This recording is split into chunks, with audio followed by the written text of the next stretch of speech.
자, 제목이요. 고교학점제 대입의 시작이 2016 대입의 지금 시작이다. 이제 이런 얘기들을 하고 있어요. 학부모님들 자녀들이 대학에 가게 되는 학년도가요. 고2는 2026이고요. 그렇죠?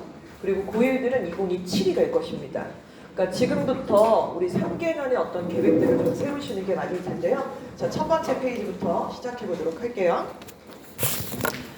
대학 입시는 일종의 축구 경기처럼 스포츠 경기라고 한번 비유를 해봤습니다. 이 경기에서 학생이 곧 선수겠죠. 그리고 우리 학부모님들께서는 당연히 감독이 되실 겁니다.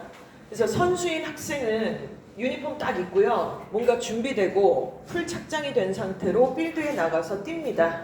이때 필요한 여러 가지 기술도 필요하고 체력도 필요하겠죠. 근데 우리 아시는 것처럼 선수들은요, 혼자 나가서 막 나대면서 혼자 잘났다고 뛰는 게 아니라 뒤에는 당연히 전략 전술을 제대로 잘 세팅해 주시는 감독이 필요할 것 같아요. 학부모님들께서 당연히 그 감독이신데요.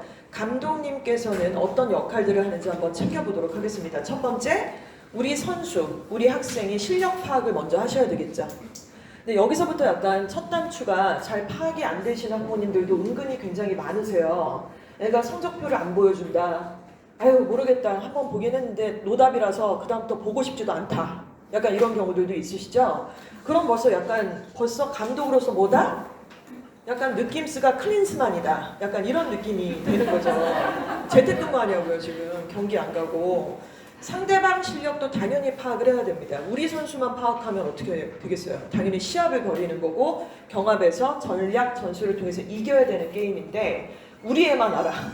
왜냐면은 세상에서 나도 태어나서 엄마는 처음이니까. 그쵸? 이해는 갑니다만은 상대방 실력들을 좀 파악을 하셔야겠습니다.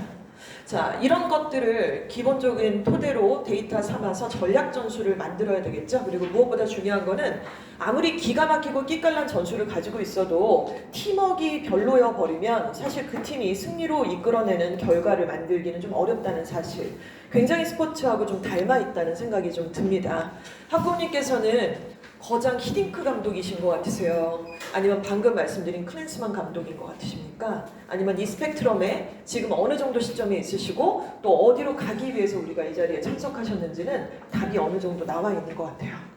자, 그러면 이 전략 전술을 잘 짠다는 거에 대해서 간단하게 말씀을 드릴게요. 아자아자 화이팅! 이게 전략 전술은 아니잖아요.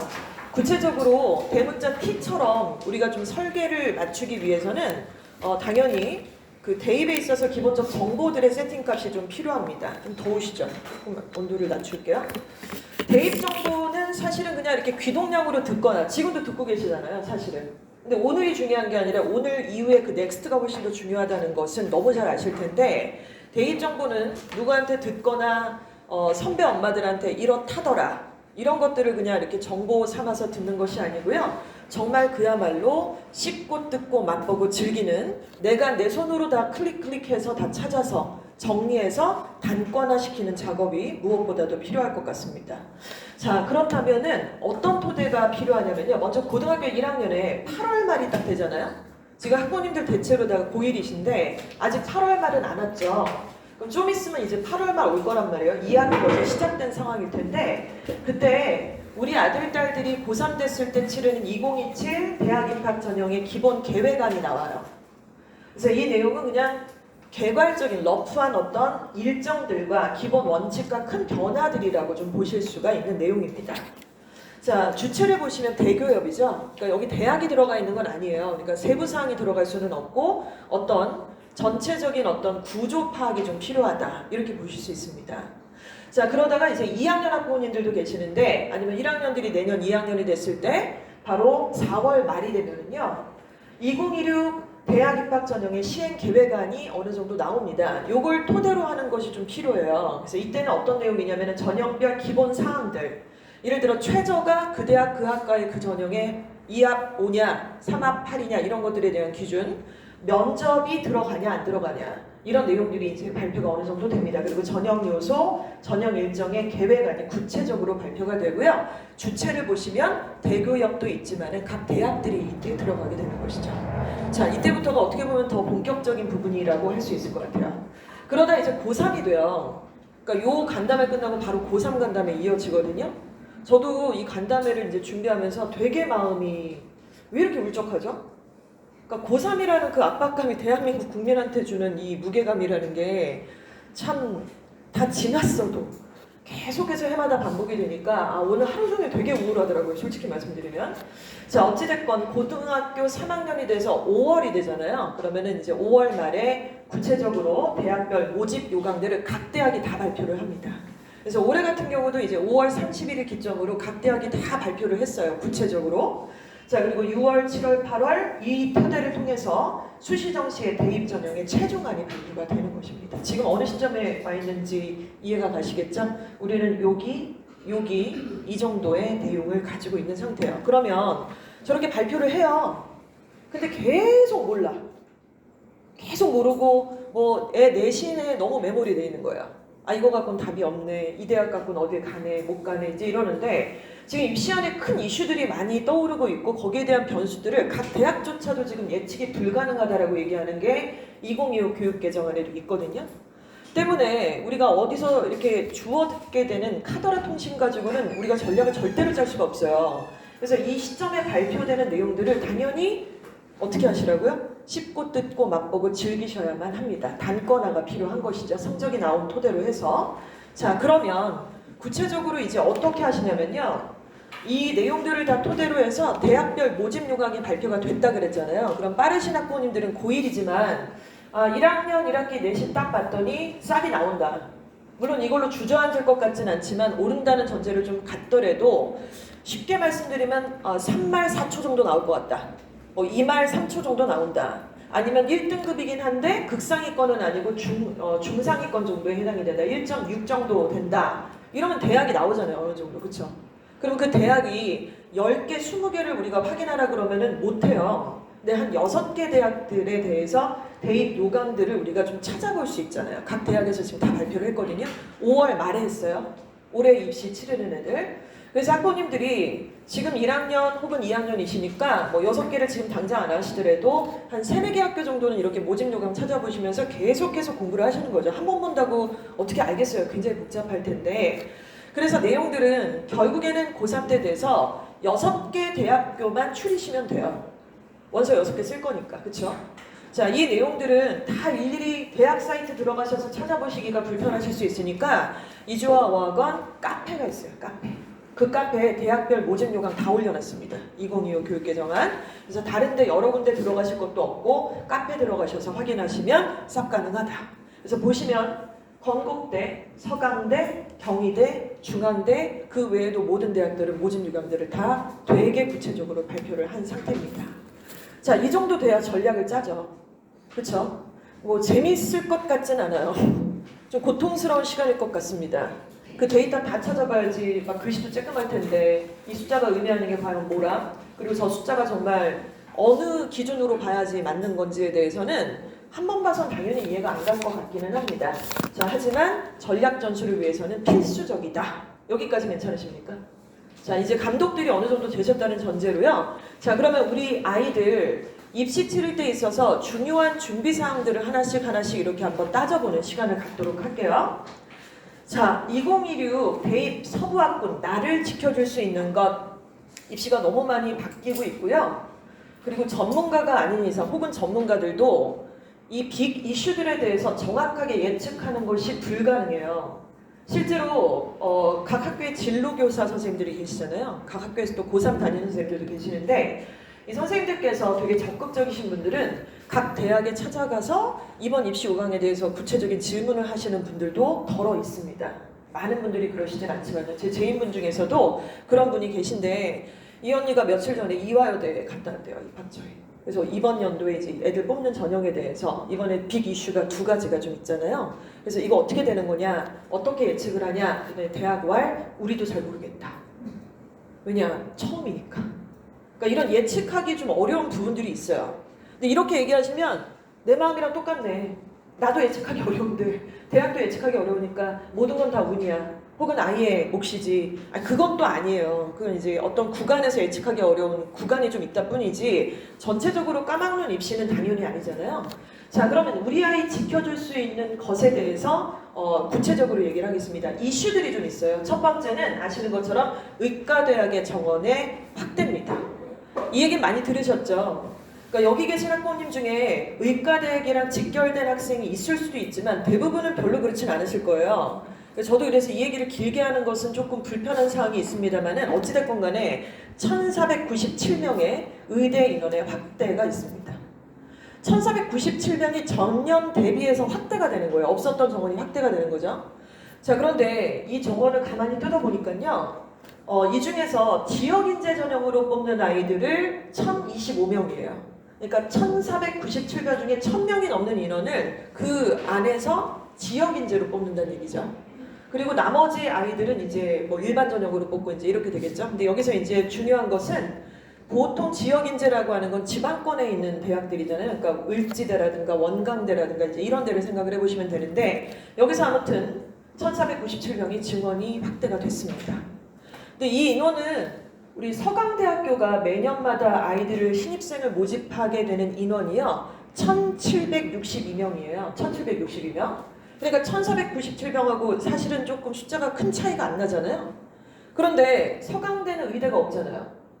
그러면 전국에 있는 이 의대 인원이 1497명이 확대가 됐다는 얘기는 어떤 느낌이냐면 이 세상에 없었던 작년까지만 해도 존재하지 않았던 어떤 의대 하나가 서강대 윗라인으로 하나 턱 들어갔다는 얘기예요.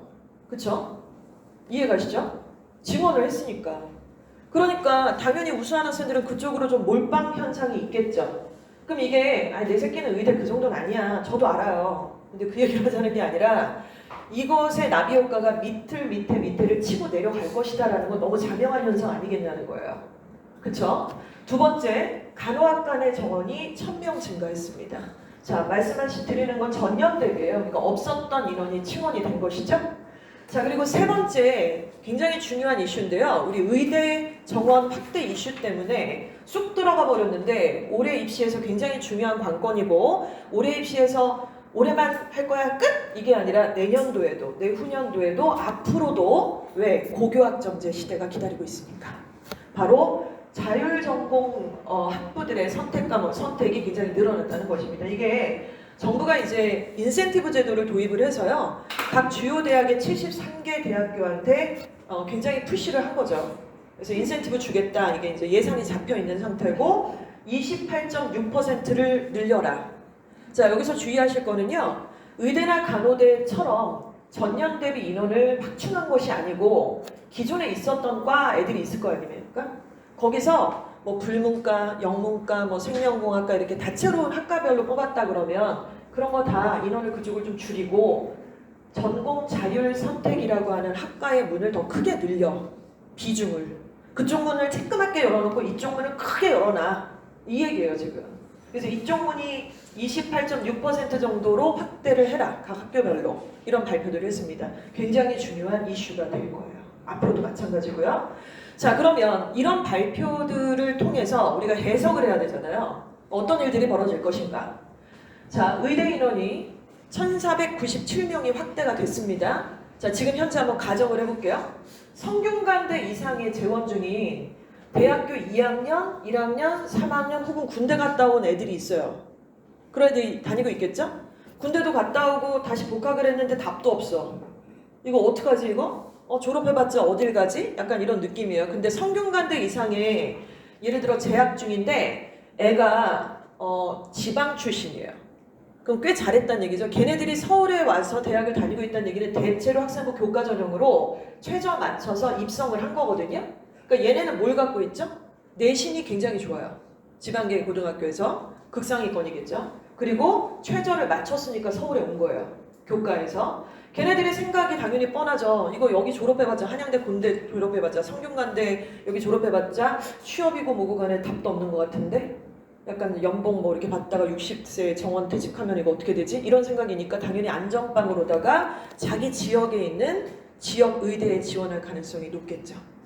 그래서 역대 최대 N수생이 예상이 되는 상황이에요. 올해. 내년에도 마찬가지입니다. 그래서 사실은 이제 집계를 내보면 현재 6평 끝난 지 얼마 안 됐거든요. 고3 애들이요. 근데 이제 각 재수학원, 뭐 시대인재라든가 강대라든가 이제 서울시내에 있는 이런 재종반의 학생들의 모집 인원을 쭉 살펴봤더니 사실은 전년 대비 재수생의 인원이 잘 모집이 안 됐었대요. 근데 의대 이슈가 딱 터지고 나고, 물론 이건 예고가 돼 있었습니다만은 정확한 발표 사항이 탁 터트려지니까 그때부터 변수가 생기기 시작하더래요. 지금 현재 먼저 메가스터디 인강, 그래서 마이맥 인강에서 재수생들이 스물스물 들어오는 거죠. 그리고 이제 6평이 끝났으니까 본격적으로 지금 물밀듯이 들어오고 있는 시점이 바로 이것입니다. 이해가시죠, 이거? 두 번째로, 자, 이렇게 수시 인원들이 넓어졌어요. 이렇게 얘네들 다 수시로 뽑겠다는 얘기거든요, 처음에. 근데 수시 인원에서 저렇게 인원이 확대가 돼서 엄청나게 급물살로 문이 확 열려버린 거잖아요. 1000명이 넘도록. 그러니까 이게 예측이 안 되는 거예요. 저 인원들이 다 어떻게 올라갈 것인가, 다 충원이 될 것인가. 당연히 여러 가지 변수들이 있을 겁니다. 뭐 미달 학과도 있을 것이고, 막 터지는 학과도 있을 것이고, 터지는 학교도 있을 것이고요. 이렇게 되다 보면 수시 인원에서 다 인원을 못 채워서요. 정시로 그 인원의 구멍 난 만큼이 2월이 될 수 있어요. 그쵸? 자, 그러면 정시 수도권에서도 사실은 이제 그 수도권 대학들은 당연히 이제 갈 수 있으니까 여기는 지역 균형을 노리고 이제 여기 성균관대 아까 다니던 군대 갔다 온 애는 지 고향 가서 가겠다는 얘기고 정시 인원이 늘어나니까 이거는 뭐 지역이고 나발이고 그런 거 필요 없잖아요. 그러니까 수도권에 있는 대학까지 의대 충원이 될 수 있다. 이렇게 보실 수 있겠죠? 자, 그러면 치대학대, 한의대, 수의대, 계약학과 의대뿐만의 문제가 아니라는 거죠. 그쪽에 이제 문이 확 열려 있으니 그 아래 대학에 치대나 약대나 수의대나 계약학과들 있잖아요. 각 기업에서 아예 딱 찍어서 졸업하면 무조건 우리 기업에 입사할 수 있게 만들어주는 약속학과 1점대 극초반대입니다. 얘네들. 이런 애들이 단계별로 이과들이 이제 추가 합격이 돼서 막 4바퀴 돌고 5바퀴 돌고 이런 일들이 예측 가능하다. 이렇게 볼 수 있겠죠. 자, 그리고 간호학과 더 지원되고 추가 합격될 겁니다. 자, 그러면 이렇게 복잡하고 뭐 변수가 많고 어쩌고 하는데요. 믿을 수 있는 게 별로 없는 거예요. 믿을 수 있는 게 갈수록. 자, 그런데 유일하게 우리가 의지하고 믿고 이 변수에서 우리 아들, 딸을 지켜줄 수 있는 게 뭐냐면요. 수능 최저죠. 수능 최저. 수능 최저 조건을 충족한다. 그럼 이제 시작이 약간 달라지고 마무리도 좀 달라진다. 이거를 먼저 전제로 깔고 말씀을 좀 드리도록 하겠습니다. 자, 여기까지 말씀드리면 너무너무 상위권 얘기하는 거 아니야? 하실 수 있겠지만 입시라는 게 여기서 또 끊기는 게 아니잖아요. 이 밑에까지 내려오는 거 아니겠습니까? 그래서 내용 자체가 다 연결이 돼 있다고 이해를 하시면 좋을 것 같아요. 자, 그러면 자율전공 선택에 대해서 좀 구체적으로 얘기를 좀 나눠보겠습니다. 자, 전공자율 선택에 대한 이해 필요한데요. 이거 왜 하게 됐을까요?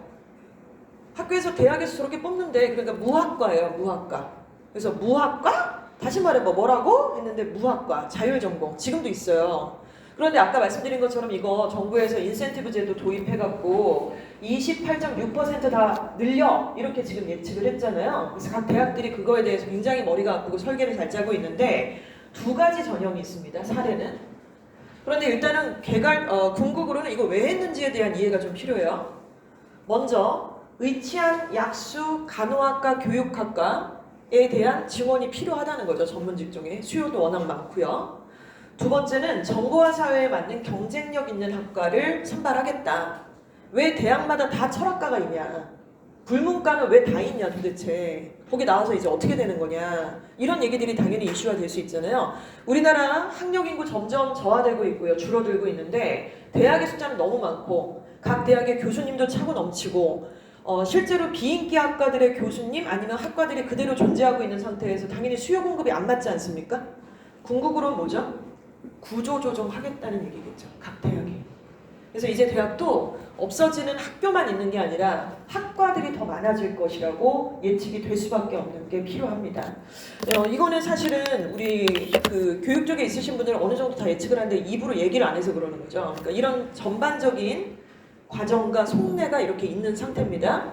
자, 그래서 유형 1과 유형 2라고 하는 전공자율 계열의 학과들이 있는데요. 첫 번째 유형 1은요. 일단 1학년 자체에서 보건의료 사범계를 제외하고는 그냥 무학과로 다 뽑는 거예요. 그래서 1학년 때는 그냥 다채로운 어떤 그 필수 전공 이런 과목들, 교양 과목 이런 것들을 기초 전공 과목들을 듣게 되고 2학년 때 이제 자율 전공이 끝나니까 거기에 맞춰서 선택을 하게 되는 과들을 선택하게 되는 거죠. 그럼 어떻게 되겠어요? 애들이 안 선택하는 과들은 소멸되겠죠. 그래서 이 얘기가 나오는 거예요, 지금. 두 번째는요. 이렇게 1학년 때 아까 말씀드린 뭐 보건의료 사범계 제외하고는 그냥 다 하나의 그냥 전공 자율 전공이다 이랬잖아요. 근데 여기는 이제 계열별로 가요. 그래서 인문대, 뭐 아니면 공과대 이렇게 계열별로 뽑아서 그 안에서 그 계열에서 좀 더 스페시픽하게 2, 3학년 때 전공을 선택하게 되는 그런 내용이라고 볼 수 있습니다. 자, 그렇게 말씀을 두 가지를 드렸잖아요. 근데 이 자율전공에 대한 선택이 각 대학에서 지금 충원을 28% 정도까지를 비중을 늘려야 되는데 뒤에 구체적 사례들도 보여드릴 거예요. 어떻게 변화가 있는지. 자, 지금 말씀드린 내용 보시니까 우리 아이들이 원서 6장 쓸 때 학생부 교과로도 쓰고 종합으로도 쓰잖아요. 근데 얘네들은 계열마다 일단 1학년들을 나눴죠. 그쵸? 그리고 얘네는 계열이고 뭐고 없죠. 문이과고 뭐고 다 섞였죠. 그럼 여기는 교과예요, 종합이에요, 색깔이? 교과죠. 그러니까 너가 3학년 때 무슨 과목 선택했고 이런 게 크게 필요가 없는 거잖아요, 지금. 그쵸? 고2 때 선택 과목을 뭐 했는지 이런 게 크게 필요가 없다고요. 왜냐면 어차피 대학교 1학년 때 다채롭게 공부해가지고 그걸 통해서 선택을 할 거니까 교과 전형에 가깝다고 보시면 맞습니다. 자, 그래서 선택 과목을 뭘 했는지보다 내신의 점수가 굉장히 중요한 상황이 될 거예요. 두 번째는 그래도 어찌됐건 계열별로 뽑죠. 그러니까 이 전형은 종합전형, 학생부 종합전형이라고 인지를 하시는 게 맞고요. 여기서는 고3 때, 고2 때 선택 과목들을 뭘 했는지가 당연히 중요한 선발 기준이 될 수밖에 없습니다. 이해가 가시죠? 자, 그렇긴 한데 현재 유형 1과 유형 2가 각 대학마다 다 달라요. 이거 다 똑같다라고 볼 수가 없고 굉장히 케바케로 다양한데 그러니까 모집 요강을 보시라는 거죠. 3년치 계속 보셔야 되는데 이 중에 유형 1과 유형 2는 현존, 유형 2가 더 많습니다. 그러니까 학생부 종합전형으로 뽑는 자율전공이 훨씬 더 인원이 많다라는 말씀을 드리는 거예요.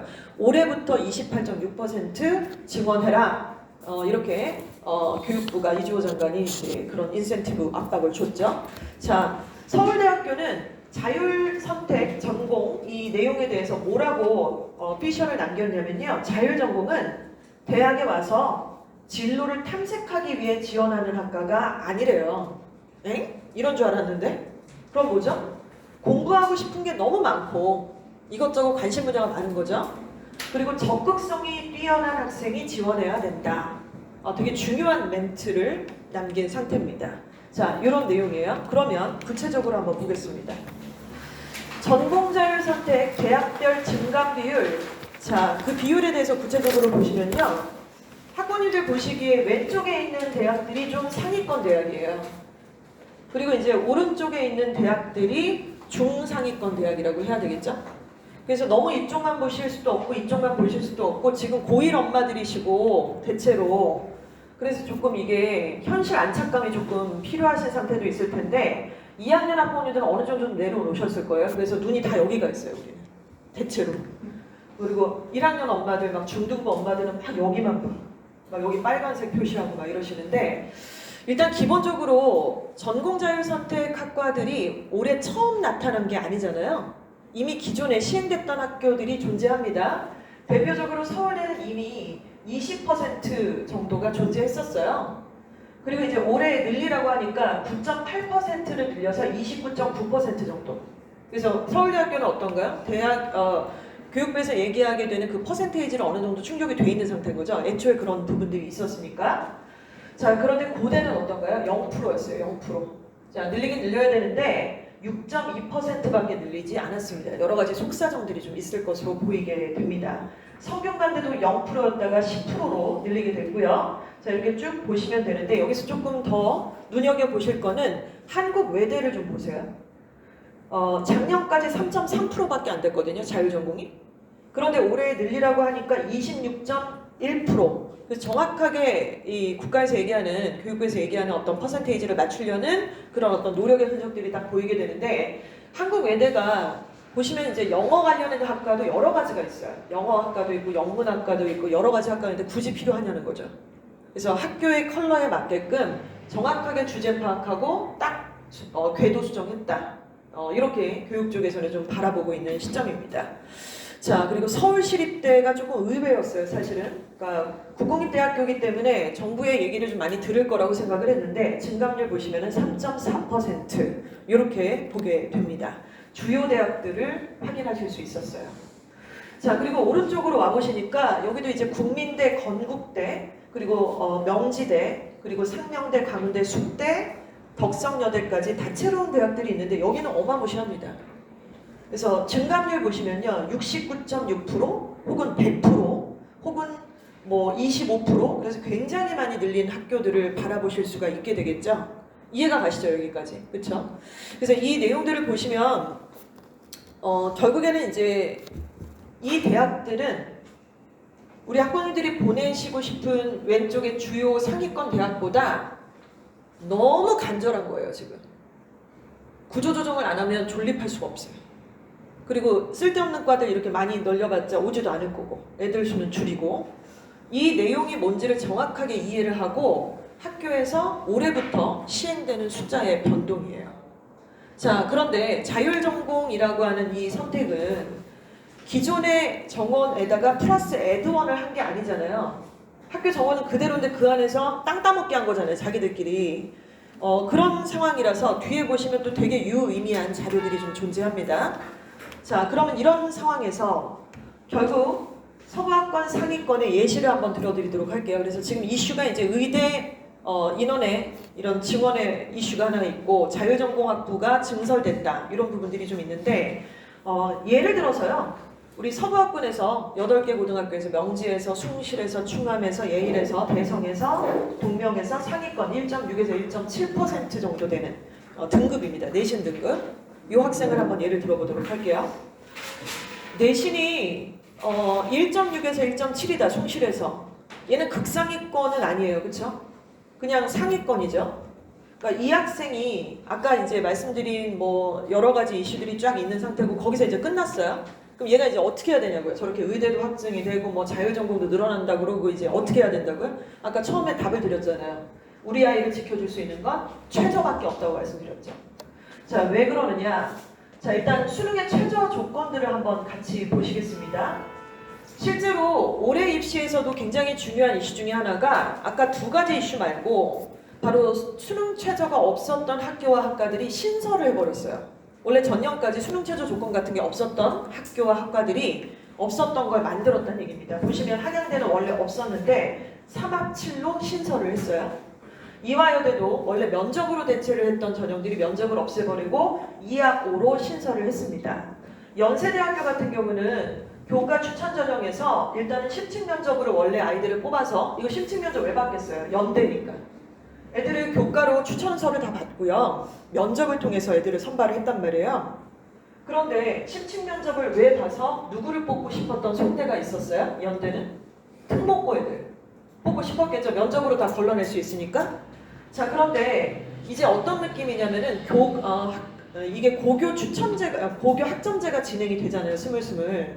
그럼 이제 지금 입시하고 좀 다른 게 뭐냐면은 내신만 봐서는 도대체 얘가 좋은 학교의 얘인지 아니면은 조금 서울시내 일반계 고등학교의 아이인지 이걸 명확하게 걸러낼 수가 없는 거예요. 왜냐면 그전에는 표준편차라는 것을 오픈을 했는데 고교 학점제가 도입이 되면은 표준편차를 기재를 못 하거든요.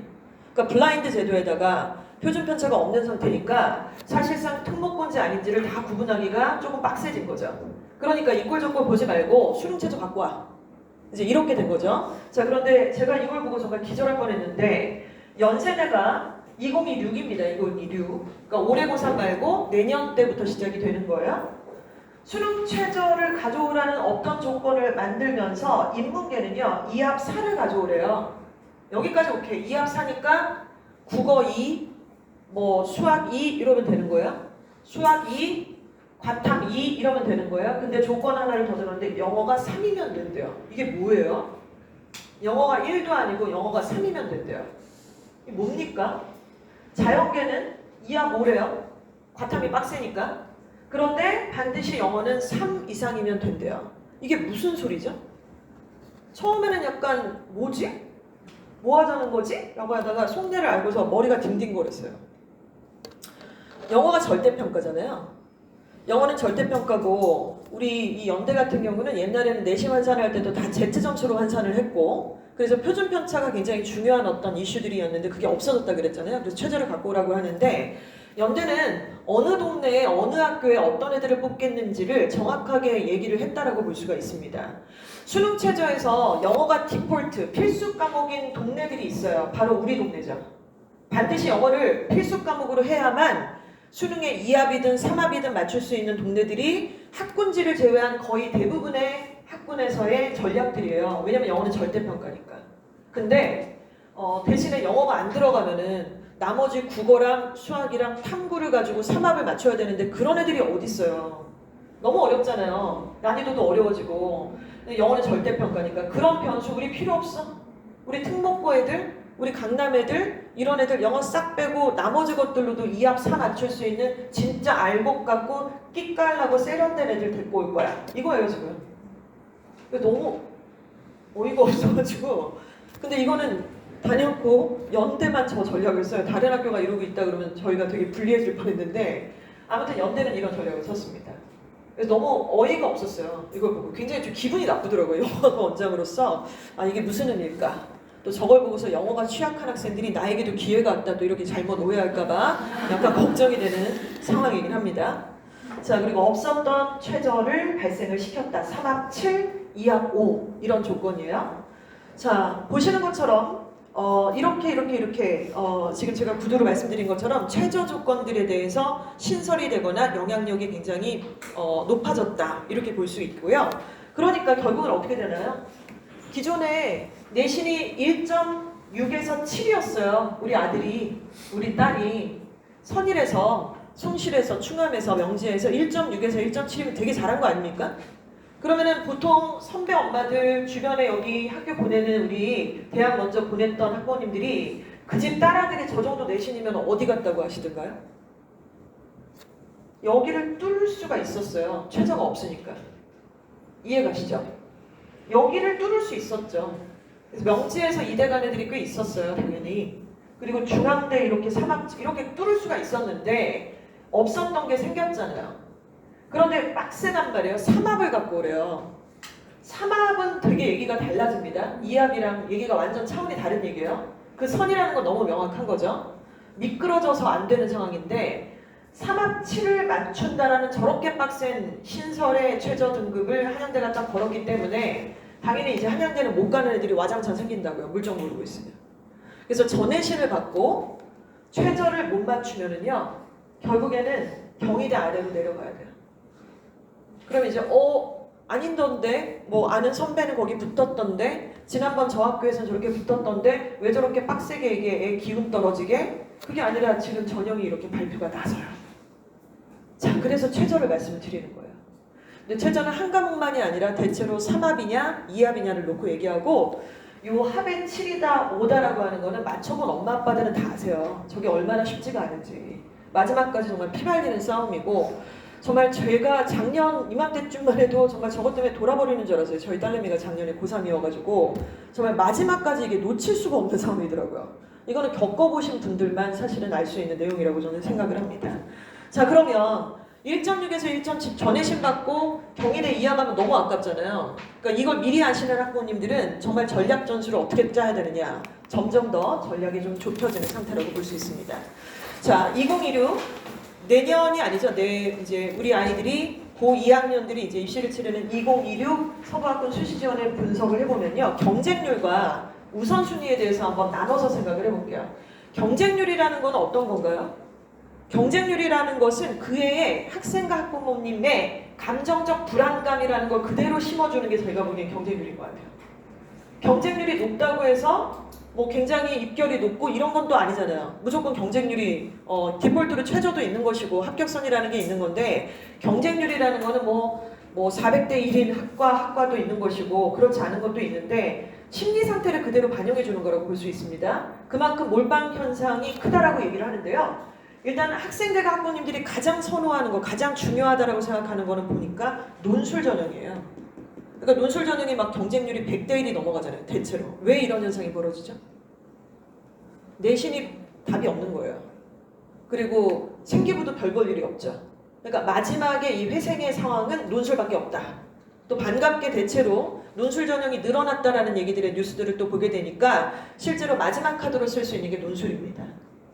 자, 논술 전형. 두 번째는 제일 중요하다고 생각하는 게 뭐냐면요. 바로 학생부 종합 전형의 면접이에요. 왜냐면은 뭔가 생기부나 이런 내용들을 통해서 이것도 역시나 마찬가지죠. 패자부활전이 가능하다고 생각하는 그런 마지막 심리들. 그리고 생기부. 그리고 내신. 그러니까 뭐가 불리하고 뭐가 더 기회가 될 건지에 대해서 계산을 자꾸 하니까 전형마다 경쟁률이 그런 심리 상태를 그대로 보여주고 있다는 얘기죠. 그래서 2학년이 넘어가고 이제 3학년쯤을 바라보게 되는 2학년 이제 지금입니다. 1학기 딱 지나는 시점에서는 학생들이 굉장히 불안해하고 프로 정시러가 되겠다는 둥, 논술로 돌리겠다는 둥 이딴 얘기들을 되게 많이 하게 되는데 이유는 다들 아시는 내용들이에요. 그래서 결국 자기가 지나온 것들에 대해서 부정을 하고요. 아직 겪어보지 않은 거에 대해서는 매력 있다라고 생각을 하는 것이죠. 그런데 우리가 뭔가 앞으로의 설계를 할 때에는 지나온 궤적을 놓고 데이터해서 설계를 짜야 되는 거 아닐까요? 그렇죠? 그래서 아무튼 이렇습니다. 그런데 실제로 우리가 중요하게 생각해야 되는 거는요. 어찌 보면 저 경쟁률의 정반대의 부등호 상황이라고 말씀을 드릴 수 있을 것 같아요. 그래서 일단 제일 중요한 건 역시나 또 뭐다? 결론은 수능 최저입니다. 이걸 맞추면은 얘기가 되게 달라져요. 두 번째, 선택 과목의 적합성이에요. 수시 원서를 당연히 쓰실 거예요. 그리고 학생부 종합전형을 당연히 쓰실 겁니다. 제가 정말 제 손모가지를 걸게요. 종합전형 안 쓰시는 분을 못 봤어요. 당연히 쓸 수밖에 없어요. 그럴 때 선택 과목을 무엇을 선택해서 3학년 1학기까지 연결을 했느냐가 되게 중요한 사항이지 않습니까? 자, 그리고 내신 성적이죠. 그리고 학생부의 자기주도적인 학습들 이렇게 어떻게 보면 중요도는 이런 순서대로 좀 있다라고 볼 수 있고 지금은 오늘 이제 예일여고가 영어 시험이 끝났어요. 1학년이. 앞으로 이제 시험의 일정들은 다른 모든 학교들이 다음 주까지 계속 진행이 될 텐데 바로 1학년 1학기 끝나고 2학년 1학기 끝나고 요 방학 있죠, 방학. 바로 지금 이 시점 수능 최저에 올인을 해주셔야 돼요. 5주 정도 아마 있으실 겁니다. 2학기 개강 전까지는요. 그렇죠? 바로 이제 때가 온 거죠. 어떻게 보면. 서부학군 중위권 학생들의 오해는 뭔가 자기가 내신이 안 되니까 생기부를 통해서 진로로 내용을 뒤집을 수 있다는 착각. 자, 그리고 내신 등급은 그 다음 문제라고 하는 착각. 선택 과목도 등급보다는 그렇게 중요하지 않다는 착각. 마지막이 수능, 제일 자신 없는 수능은 마지막 꼴찌 순이다 라고 하는 착각. 이런 얘기들을 하게 됩니다. 그래서 이런 부분들을 실제로 바람직한 방향으로는 어떻게 들어가야 되는지 말씀을 좀 드려보도록 할게요. 자, 아까 자율전공 얘기도 다 했고 진행이 됐는데 지금 보시면 하나의 사례를 좀 보여드리는 거예요. 세종대학교가 올해 입시, 지금 고등학교 3학년이 치르게 되는 2025 학년도에 지역균형 전형이라고 하는 곳에서 그 모집 인원을 5월 31일 날 발표를 했어요. 자, 그런데 보시면은 이게 지금 지역균형 전형이거든요. 좀 극단적 경우이긴 하지만 자율전공에서 223명을 뽑겠대요. 수시에서. 그리고 나머지 학과들을 쭉 보시면은 1명 뽑거나 3명 뽑거나 2명 뽑거나 막 이래요. 지금 아직 이게 실감이 안 나실 텐데 제가 작년 이맘때쯤에 이제 남편이랑 저랑 우리 딸내미랑 어디를 쓸 것인가 어디가 사이트 다 들어가 보고 경쟁률 다 따져봐서 진짜 쫄리는 그 자체인데 아무리 생각을 해보고 애 전공이라든가 애 성향이라든가 생각해봐도 죽었다 깨어나도 이런 데 못 쓰겠던데요? 1명? 어떻게 써요? 3명도 못 쓰겠던데요? 그렇게 저 3명을 뚫고 갈 거라는 생각이 전혀 안 들던데요, 저는? 그쵸? 아무리 뭐 안정권이고 뭐고 해도 저렇게 쓸 수가 없던데요. 결국에는 어떠실 것 같으세요? 다 여기를 쓸 수밖에 없을 거예요. 그쵸? 이런 상황입니다. 뭐 저쪽에 써서 붙는 경우들이 있을 수 있습니다만 결국엔 만약에 이제 세종대학교 기준으로는 최저 기준이 2합 5예요. 2합 5. 영어가 들어가잖아요. 그러니까 영어가 2가 나오면 탐구에서 3 나와도 된다는 얘기거든요. 그럼 2합 5를 맞추는데 자율전공학부가 223명이니까 여기를 딱 써서 2합 5를 맞추면 4바퀴 돌아가지고 합격 가능성이 조금 더 높잖아요. 어떻게 우리가 223명을 두고서 1명 정원을 뽑겠어요, 거기다가. 홀로 가는 약간 원래 스타일에 나는 약간 바이브가 그런 느낌 쓰다. 약간 이렇게 에일리언 느낌이다. 이러면 모를까. 아무튼 이런 상황입니다. 그래서 보시면 자율전공 학부는요. 2합 5라고 하는 최저 조건을 올해 입시에서 내걸었어요. 자, 그런데 원래 세종대는 최저 조건이 인문계는 2합 6이었습니다. 3, 3 가져와. 자연계는 2합 7이었어요. 3, 4 가져와. 그런데 자율전공 학부니까 조금 더 빡세게 2합 5만 가져와. 이렇게 된 거예요. 그러니까 최저 조건은 조금 더 높아졌고 정원은 확대가 됐고 균형감 있게 이런 설계들을 한 것이 바로 세종대학교의 내용입니다. 자, 이건 더 심해질 수 있겠죠, 당연히. 아까 보시는 것처럼 이런 부분들을 좀 보셨고요.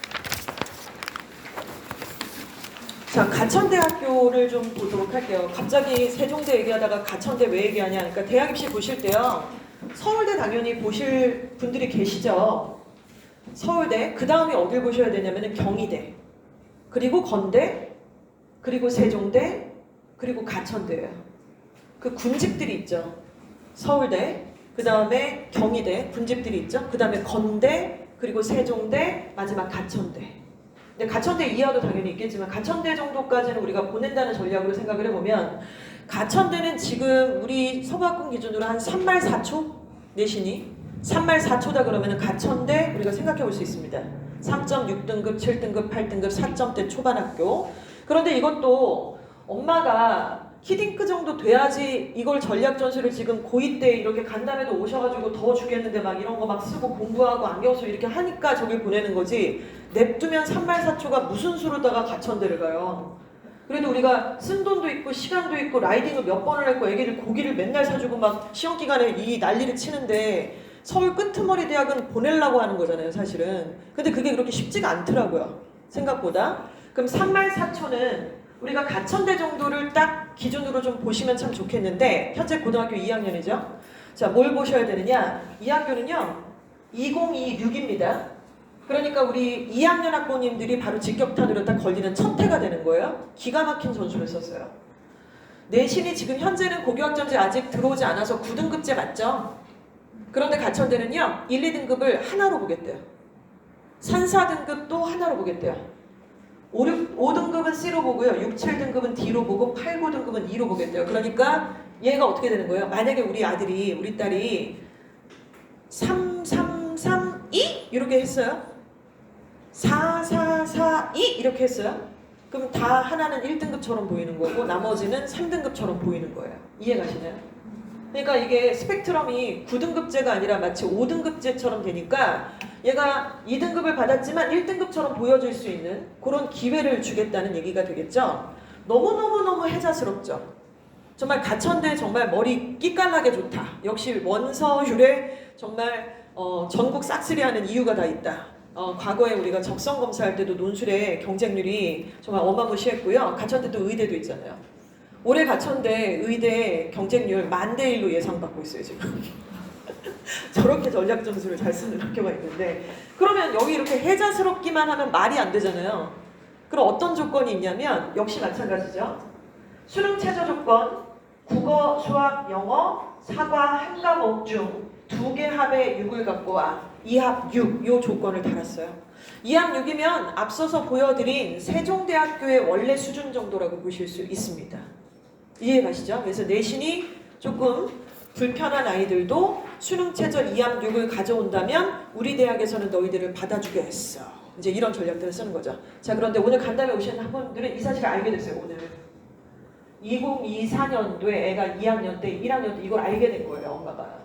이 엄마랑 안 그런 엄마랑 어떻게 똑같아요? 어떻게 똑같아요? 하나 걸고 가는 거랑 그냥 애를 계속 성적으로다가 막 이렇게 갈구고 조지는 거랑 차원이 좀 다르지 않을까? 확실히 그런 생각이 좀 들게 됩니다. 자, 그러면 계속해서 반복적으로 말씀을 드리는 게 수능 최저의 중요성에 대해서 말씀을 드렸잖아요. 자, 그러면 일단 수능 최저에 대해서는 목표 등급의 구간을 좀 정하시는 게 중요합니다. 앞서서 3합과 2합은 되게 다른 거다라는 말씀을 드렸어요. 저는 저희 아이를 설계할 때 3합은 생각도 안 했어요, 사실은. 중간에 마음이 흔들리긴 해요. 왜냐면 잘하는 애들 막 얘기 듣고 어쩌고 저쩌고 막 하면은 그래 3합 왜 못해? 할 수 있는 거 아니야? 막 이런 생각이 드는데 정신 차려보면 아니라는 걸 알게 돼요. 애 눈빛을 보면 알잖아요.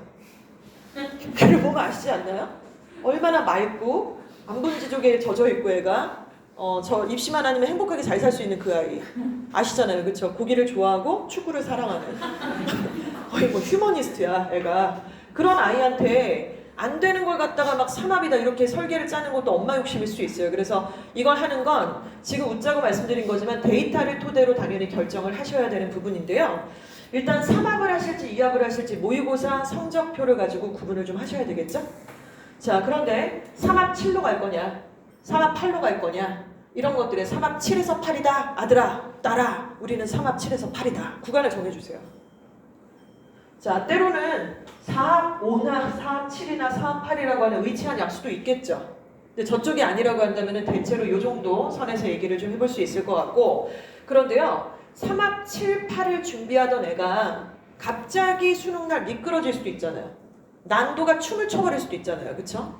이번에 6평의 영어가 1등급 몇 퍼센트 나오는지 아세요? 1% 나왔어요. 1%. 1점대. 4%도 아니고 너무너무 어려웠습니다. 재수생 빼고 현역별 생각을 했을 때 이렇게 난이도를 예측하기 어려운, 또 작년 같은 경우 뭐 킬러 변수부터 시작해서 별 난리를 다쳤잖아요. 그래서 난도가 떨어졌냐면 킬러가 없어지면서 난이도는 점점 더 올라가고 있어요. 선택지에 대한 어려움 때문에. 아무튼 3합 7, 8을 준비하는 애는요, 결국 2합 4로 내려갈 수도 있어요. 나중에는.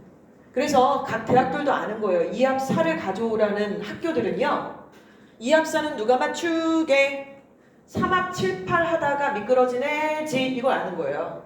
그래서 2합 4는 거기까지를 우리가 바운더리를 좀 생각을 하실 필요가 있겠죠. 자, 그리고 또는 우리 아들, 딸은 2합 5에서 6, 요 정도 구간이야. 이렇게 생각할 수 있는 내용입니다. 2합 4는 대체로 어느 대학에서 요구를 하느냐, 외대나 숙대, 외대나 숙대. 그래서 이 학교들의 수준을 좀 생각하시면 3합 7, 8을 준비했던 애들이 결국에는 6장의 원서를 썼는데 거기는 못 붙고 2합 그래도 4는 맞춰갖고 숙대나 외대 정도를 합격해서 우리가 다음에 뭐 반수를 준비한다거나 이런 아이들이 여기에 속해 있다고 보실 수가 있습니다. 자, 이건 굉장히 좀 중요한 얘기 같아요. 그러면 이렇게 3합 7이다, 3합 8이다, 2합 4다, 5다, 6이다라고 하는 맞춤이 점점 더 명확해지실 거예요. 그쵸? 우리 1학년 때 지금 혹은 2학년 1학기 때 봤던 시험이라고 해봤자 3월 모평밖에 없잖아요. 지금 6월 모평은 서울시는 안 봐요. 각 학교에서 짝짓기로다가 조금 약간 조악하게 이렇게 짜치는 느낌으로다가 시험지를 만들어서 보기는 했습니다만 신빙성 있는 시험의 결과라고 하기 어렵습니다. 자, 그래서 2학기 때는요, 6월 모평이 끝났으니까 9평이 기다리고 있고요, 11월 모평이 기다리고 있어요. 9평과 11월.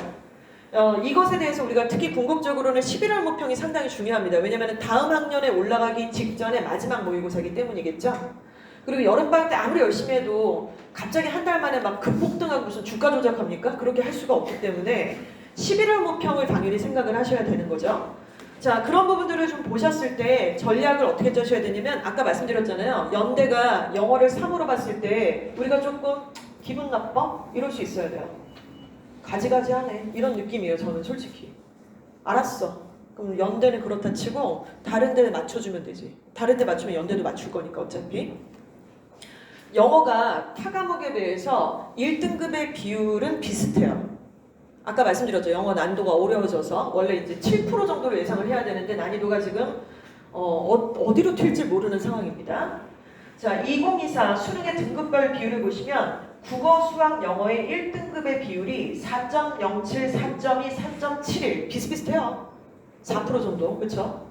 그런데 2등급 때는 어때요? 영어를 1 맞으면 참 좋죠.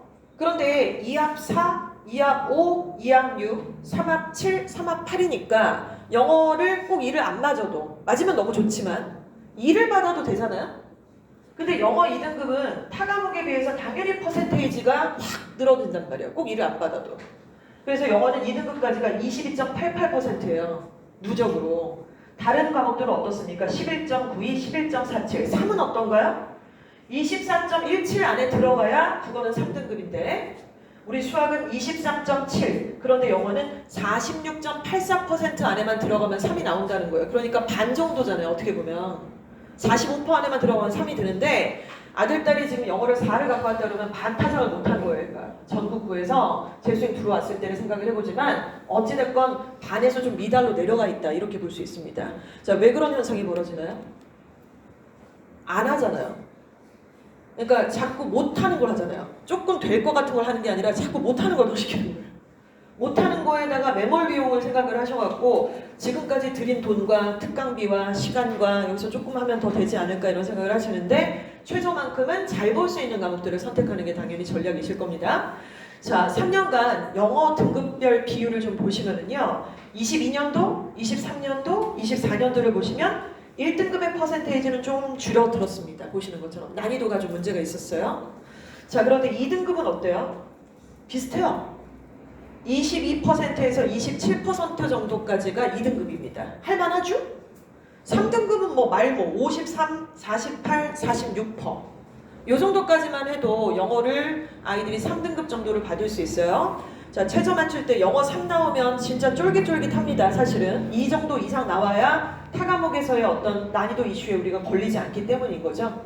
특히 이제 문과학부모님들도 계시고 이과학부모님들이 계시지만은 올해 같은 경우는 최초로다가 지금 이과 학생들이 과탐을 꼭 보지 않아도 의대에서도 과탐을 꼭 보지 않아도 사탐으로도 최저를 맞출 수 있는 조건으로 굉장히 많은 변화들이 일어났기 때문에 사실 과탐으로 최저 맞출래, 사탐으로 최저 맞출래 그러면은 정말 상위권 아이들은 사탐으로 맞추는 게 당연히 쌉 가능하잖아요.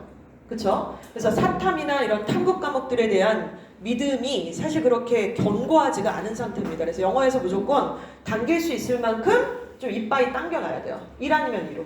그래서 뭔가 요지부동으로 딱 다져주고 타 과목에서 2개나 1개를 선택해서 받쳐주면 그 다음에 내신도 하고 생기부도 하고 컨설팅도 받고 하는 거지 저기를 저렇게 냅두는 엄마 아빠들이 너무 많으니까 이게 좀 너무 안타까운 거죠. 특히 내려놓는 학교가 있다. 분위기상. 그래서 지금 오늘 좀 그런 말씀을 같이 나누고 싶은 부분이에요. 고등학교에서. 자, 이렇습니다. 자, 그러면 자 최저 얘기는 조금 이제 마무리를 짓고요. 선택 과목에 대한 말씀을 드렸습니다. 지금 아까 중요한 것이 경쟁률은 감정을 그대로 표현하는 일종의 불안감에 부동을 하면 실제로 중요한 요소들은 따로 있다. 거의 거꾸로 순서다라는 말씀을 드렸죠. 첫 번째 중요한 건 수능 최저. 그리고 두 번째가 선택 과목이라는 말씀을 드렸어요. 선택 과목은 지금 이게 동국대학교의 실제 반도체 과학부에 지원한 사례 분석을 동국대학교가 발표한 내용을 토대로 말씀을 드리겠습니다. 자, 먼저 여학생은 지금 이수 과목 선택을 한 걸 보니까 미적분했어요. 그러니까 반도체 학과라는 걸 생각을 해주세요. 그리고 기하, 학통, 물원, 모듈 2 다 했어요. 화원, 화투 했고 생명과학을 했고 과학과제 연구를 했습니다. 어떠세요? 뭐 별게 없지 않나? 뭐 이러실 수 있어요. 자, 그리고 남학생은 보시면은 여학생과 상당히 비슷한 과목도 있는데 심화 수학을 했고 고급 물리학을 했습니다. 자, 약간 고급 물리학 어떤 느낌인가요? 뽕 들어갔네. 약간 이런 느낌. 심화 수학 같은 소리 안 해. 또 약간 원래 그 하고 있는 수업에 대한 좀 더 깊이 있는 걸 했으면 좋겠는데 뭔가 애가 진로 적성에 맞춰야 된다라고 하는 굉장한 그 중압감을 느꼈다라는 생각이 드는 거죠. 동국대학교 반도체 과학부에서는 학생부 종합으로 뽑을 때 이 친구를 합격시키고 내신은 똑같은 남학생을 불합격 처리를 했습니다. 그래서 이 사례를 발표를 한 거예요. 우리는 이런 이유 때문에 얘를 합격했다. 얘는 불합격이다. 내신은 똑같다. 내신이 몇 등급인지는 공개하지 않겠다. 이렇게 얘기했습니다. 자, 두 번째 사례. 자, 동국대학교 컴공과입니다. 여학생은 확통, 미적, 물원, 모듈 2, 프로그래밍, 뽕. 정보가 좋아요. 컴퓨터 시스템 일반, 뽕. 자, 그런데 남학생은 확통, 미적, 물원, 물2, G1, 2, 기하와 화학 1, 2를 다 했습니다. 자, 어떤 느낌이세요? 자, 이 친구는 여학생은 지금 기하와 화학을 안 했죠. 그런데 가고자 하는 학과가 컴공과잖아요. 컴공과 가는데 어떻게 기하를 안 해요? 화학을 안 해요. 이런 부분들이 문제가 돼서 실제로 우리가 사실상 이것들을 조금 더 아주 세밀하고 예민하고 섬세하게 바라보지 않으시면 굉장히 생기부가 화려해요. 아이가 생기부를 잘 꾸렸어요. 그런데 억울하게도 떨어졌어요. 이건 이제 굉장히 감정적인 부분이고 실제로 대학들은 이것들을 제발 좀 공부하셔라 그래서 데이터들을 다 오픈하고 있습니다. 자, 당연히 남학생이 합격을 한 사례가 되는 것이죠. 자, 선택 과목은 이 정도로 중요해요. 내신은 다시 말씀드리지만 두 학생이 똑같다라는 전제하에 동국대학교 발표 사례였습니다. 자, 선택 과목 중요하니까 설계 잘 짜셔야 되겠죠. 자, 세 번째죠. 최저. 자, 그리고 선택 과목. 세 번째가 생기부입니다. 생기부. 지금 보여드리는 이 줄글들은요, 서울대학교가 학생부 종합전형에서 우리가 보게 되는 어떤 기준들은 바로 이거야 라고 친절하게 발표한 내용들이에요. 근데 이 내용을 글로 돼 있잖아요. 그러니까 이렇게 별로 직관적으로 이해가 잘 안 갈 수도 있을 것 같긴 해요. 근데 계속해서 한번 읽어보고 입시의 발표안이라든가 사례들을 한번 종합해서 보시면 모든 내용들이 다 여기 녹아 있었다라는 사실을 알게 됩니다. 자, 그런데 이걸 이해 못하잖아요. 그러면 고1들부터 막 이러는 거예요. 진로에 미쳐버렸어요.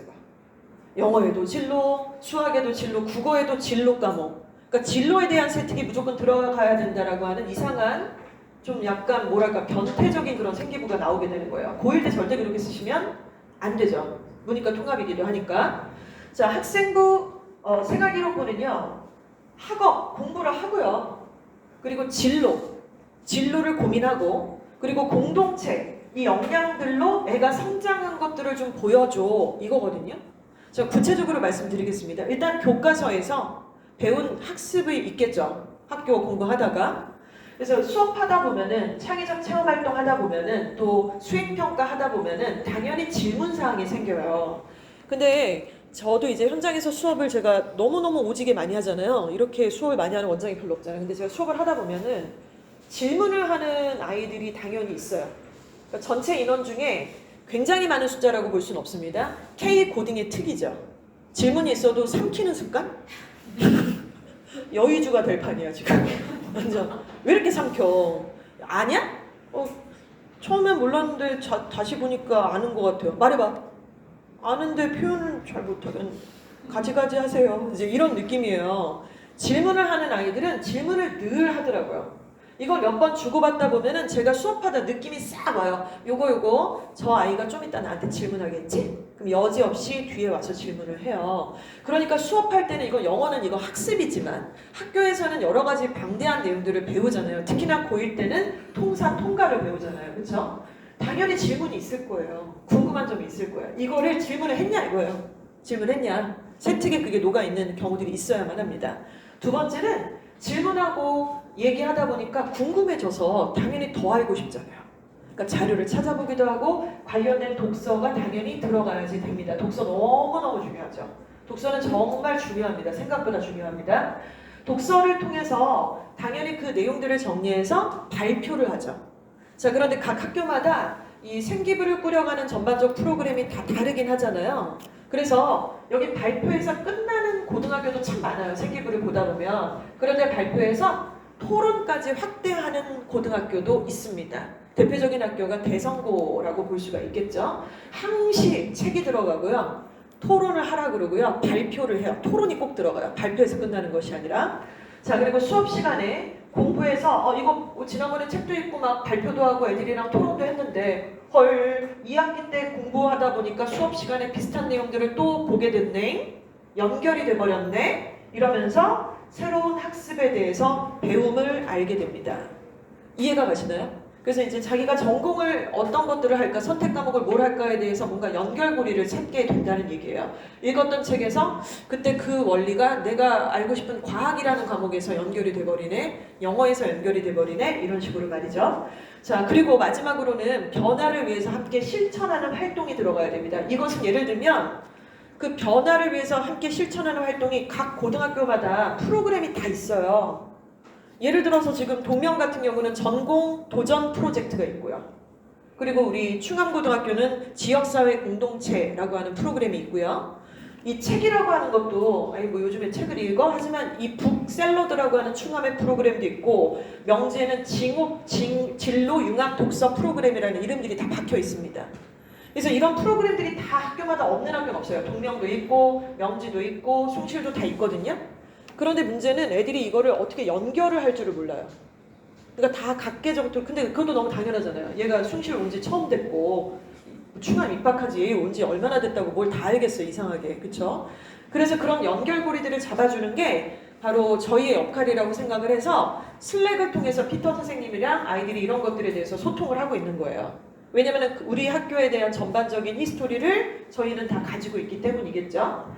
자, 그래서 반드시 함께 실천하는 활동, 예를 들어 진로 지역사회 공동체 사업에서 지난번에도 말씀드렸잖아요. 키오스크 같은 것들을 통해서 이 서대문구의 노인들이 키오스크 주문을 어려워하는 부분에 대해서 서대문 구청이랑 같이 충남구 아이들이 프로젝트성의 어떤 이런 캠페인 같은 것들을 벌이기도 하고 이런 프로그램들을 말씀을 드리는 거예요. 어렵지 않습니다. 이미 학교에는 세팅이 되어 있기 때문에 연결만 잘 시켜주면 되는 그런 내용입니다. 자, 이것은요, 지금 이제 기말고사 끝나는 건 보통 다음 주잖아요. 다음 주, 다다음 주. 그때부터 여름방학식 있기 전까지 빡! 이때 확 들어갈 거예요. 이런 활동들. 발표하라고 하고, 토론하라고 하고, 보고서 내라고 하고, 그리고 이런 활동들에 대해서 결과물 제출하라고 하고.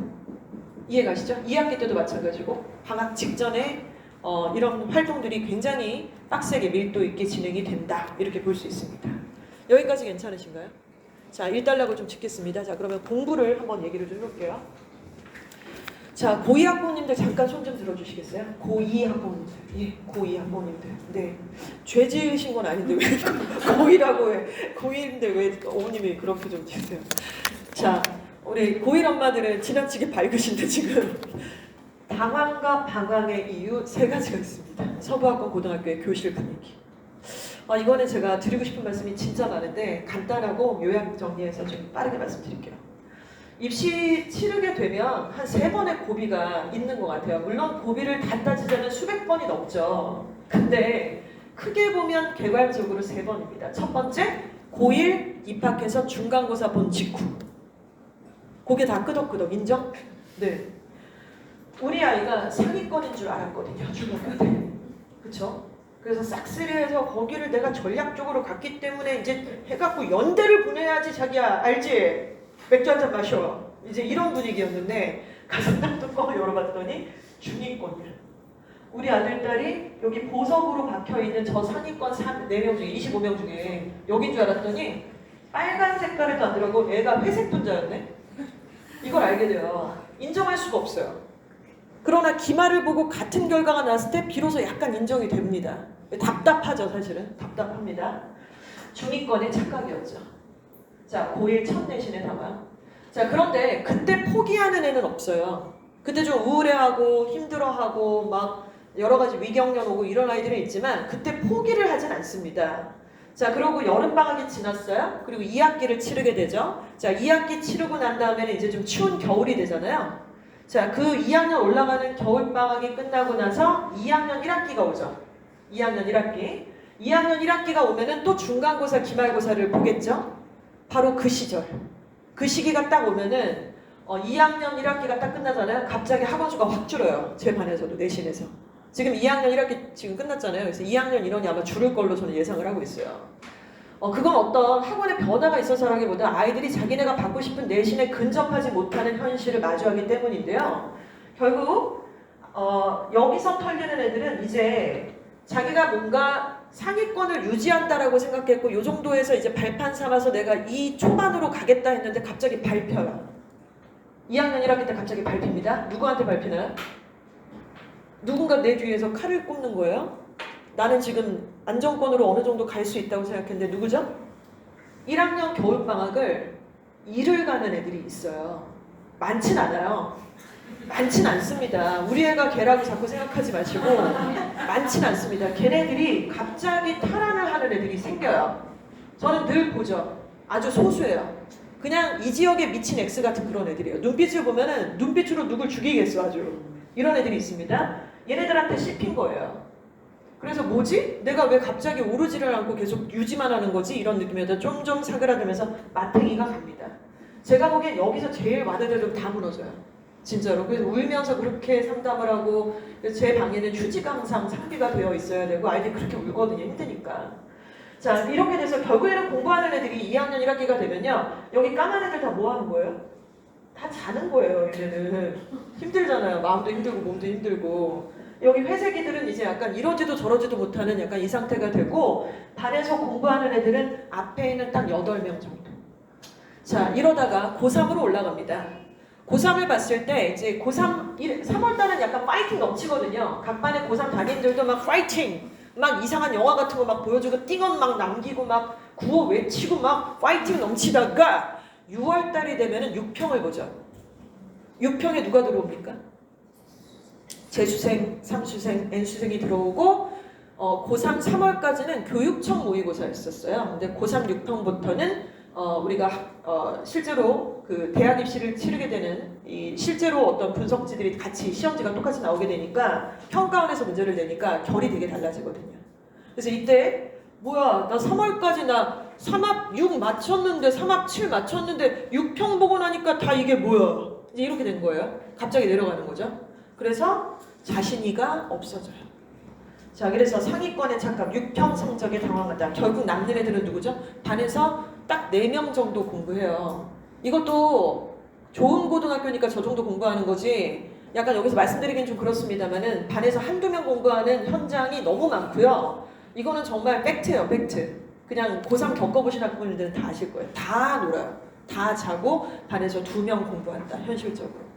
자, 그렇기 때문에 여기 지금 보석이들은 주요 대학을 갈 수 있을 만한 합격이 아니라 경쟁력을 가지고 있다는 거죠.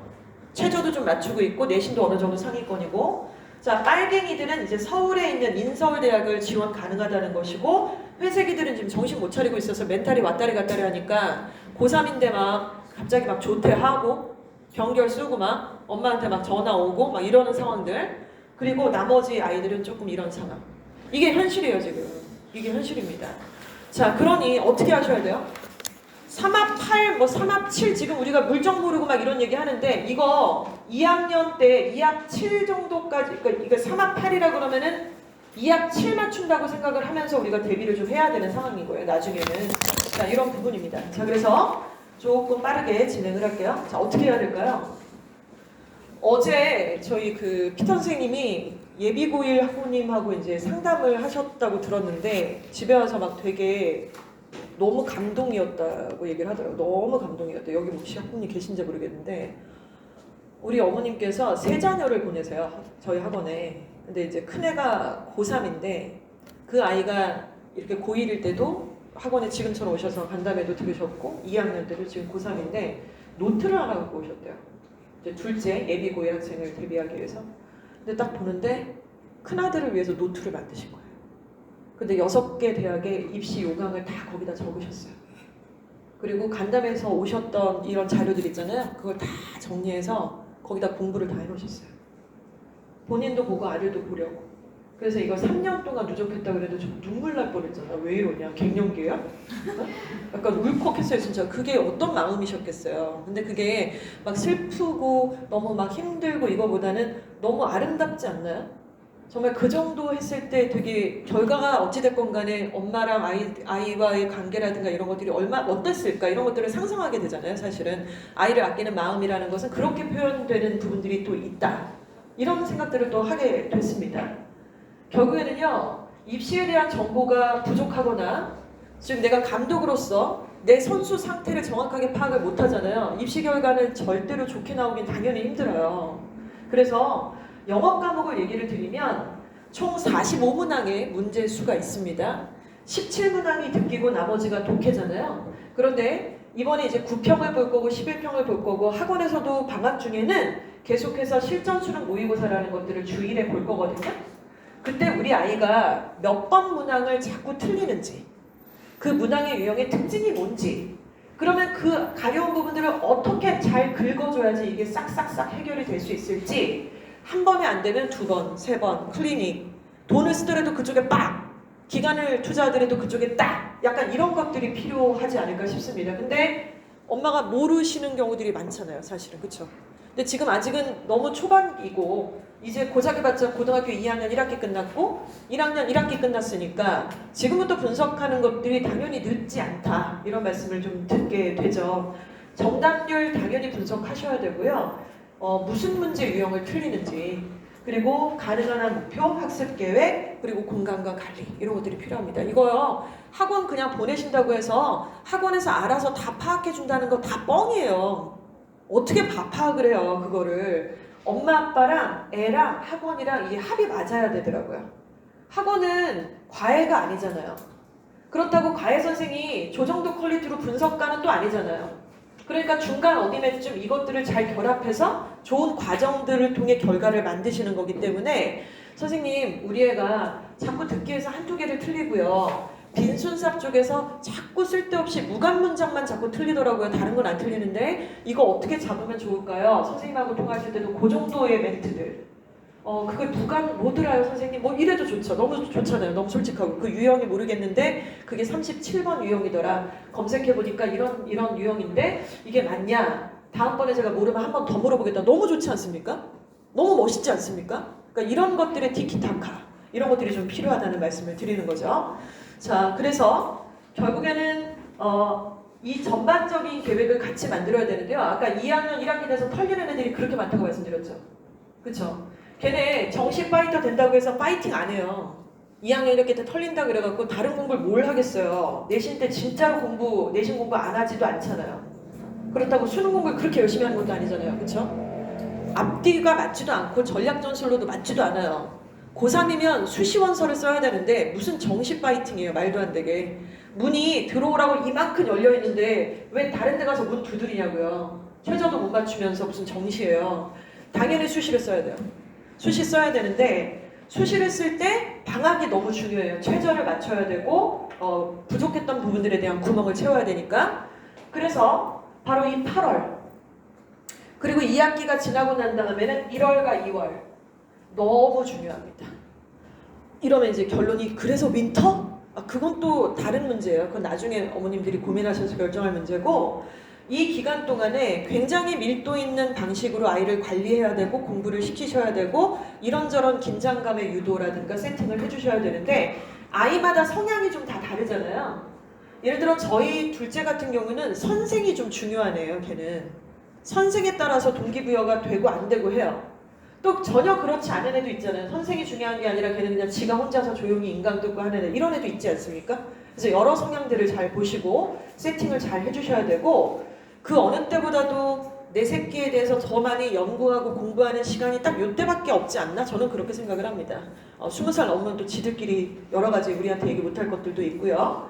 자, 그리고 또 이제 연간으로는 이러는데 주중으로는 또 월간으로 봤을 때는 주말 공부에 대해서 좀 반드시 강조를 드리고 싶어요. 주말에 학원이 있는 아이들도 있고 좀 늦지막한 시간에 학원이 있는 아이들도 있잖아요. 그런데 아이가 몇 시에 일어나는지 한 11시? 잠옷 쳐입고 막 라면 먹고 1시 반까지 있고 막 이러면은 너무 답답하지만 제가 봤던 그 정말 최상위권 학생들은 토요일도 일요일도 학교 가는 그 시간에 맞춰서 스카에 8시면 딱 앉아있는 이런 것들을 그 친구한테 들었던 게 아니라 그 친구의 친구들을 통해서 목격담들을 정말 여러 차례 들었습니다. 그런 텐션들. 그래서 주말에 최저를 맞추기 위해서 영어 공부를 좀 시켜주셨으면 하는 바람이 굉장히 큽니다. 그래서 이런 컨텐츠들을 저희가 좀 준비를 하긴 했어요. 자, 고등학교 1학년 겨울 수시지원 대학, 목표대학 결정하셔야 됩니다. 그래서 이거 팍팍 하셔서 이 내용 하셔야 되고요. 이거 어떻게 하시냐면은 1학년 말에, 2학년 말에 당연히 이거 하셔야 되잖아요. 그래서 최저 수능 3과목의 합이 7 맞춰야겠다. 합을 뭐 8로 맞추겠다. 2합 7을 맞추겠다. 이 전략을 세우시는 거예요. 감독님들께서. 그러면 뭘로 맞추실 건지. 영어 당연히 들어가야 돼요. 그리고 선택 과목 뭘로 할 건지. 선택 과목. 아까 선택 과목이 두 번째로 중요했잖아요. 그래서 2학년 선택 과목, 3학년 1학기 선택 과목, 기하, 미적분, 탐구 과목, 융합과학 탐구 어떤 걸 선택할지. 그리고 이제 그 다음 중요한 게 여기 융합 선택 과목 있잖아요. 융합 선택 과목이 다 투 과목이란 말이에요. 물투, 화투, 지투, 생투 이런 투 과목들. 이 투 과목들은 이게 성취도 평가로 내신이 9등급이 아니에요. 지금 현재 투 과목들이. 그러면 어떻게 해야 돼요? 그걸 이수했다 해서 장땡이 아니라 굉장히 강력한 탐구 보고서가 하나 딱 들어가 줘야 돼요. 그래서 그 탐구 보고서의 주제는 무엇으로 할 건지 슬랙을 통해서 피터랑 상의하라고 전해주세요. 자, 그리고 미적 기하를 이용한 공간의 물리 전술 이런 내용들이 예시예요. 예를 들어 이제 강력한 탐구 보고서 필요하다 그랬잖아요. 그런 것들에 대한 예시가 이런 사례들이 될 수가 있을 것 같습니다. 자, 저희 프로그램 조금 설명하고 마무리 지을게요. 여름방학 특강이라고는 하지만 그냥 정규 수업이라고 인지해 주시면 될 것 같아요.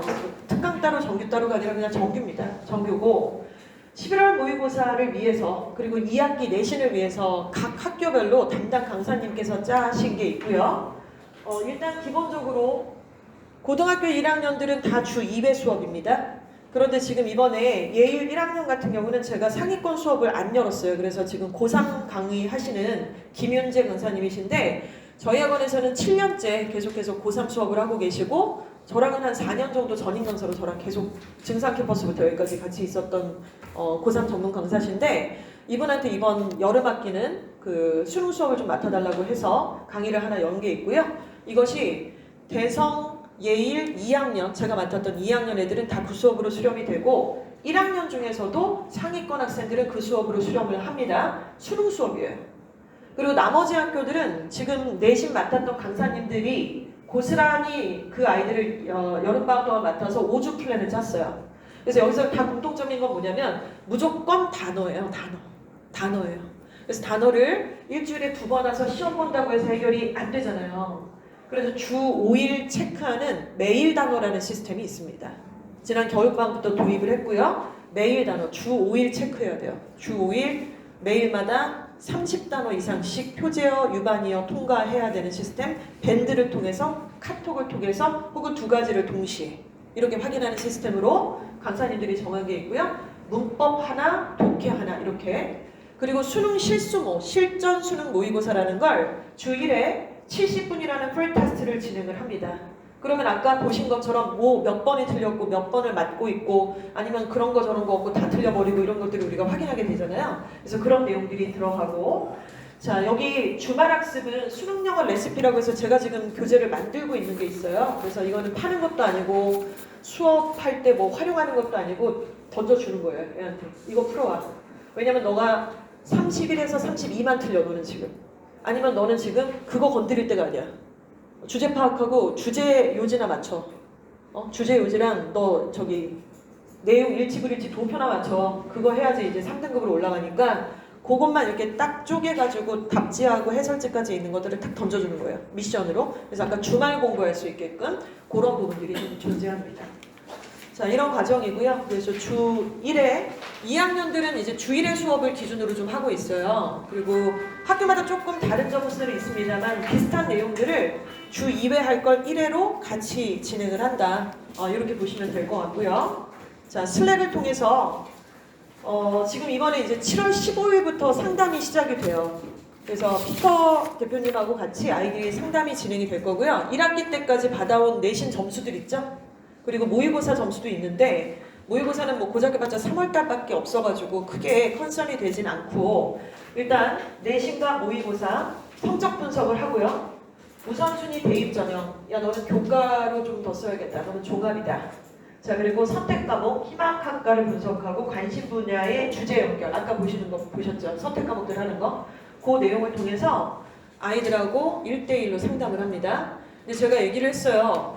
엄마 아빠가 같이 오신다고 하면 당연히 입시를 해야 되지 않냐 했더니 얘기가 너무 길어진대요. 그렇게 되면. 그리고 애가 자유롭게 얘기를 못한대요. 근데 그래도 내가 엄마 입장이면 와야 될 것 같은데? 공감대 형성도 안 되고 애 혼자 얘기했을 때 애가 믿었지 않으면 엄마가 상담했어? 근데 뭐라 그랬는데? 약간 이렇게 될까봐 같이 그 현장에 있으시는 게 맞아서 아이들이 직접 슬랙을 통해서 초대 요청을 해야 돼요. 그러니까 저 상담을 원합니다라고 하는 거를 애가 메시지를 보내야 돼요. 여기 전화하고 이렇게 하지 마시고 애가 슬랙을 통해서 요청을 하시고 시간이 되시면 학부모님들이 같이 입시를 하시면 너무 좋고 안 되시면 아이만 보내셔도 되고 그런 상황으로 아까 말씀드렸던 선택 과목을 뭘로 할지 그리고 주제 탐구를 어떤 주제로 삼을지 그리고 지금 네가 깔아놓은 내신으로는 그리고 모의고사로는 너는 지금 어느 정도 대학에 갈 수 있는 상황인지 이거 고1 1학기라도 사실은 어느 정도 나옵니다. 그래서 이런 내용들로 상담이 진행될 예정입니다. 7월 15일부터 재원생 기준으로 공짜로 진행이 되니까요. 많이 참석해 주시면 좋을 것 같습니다.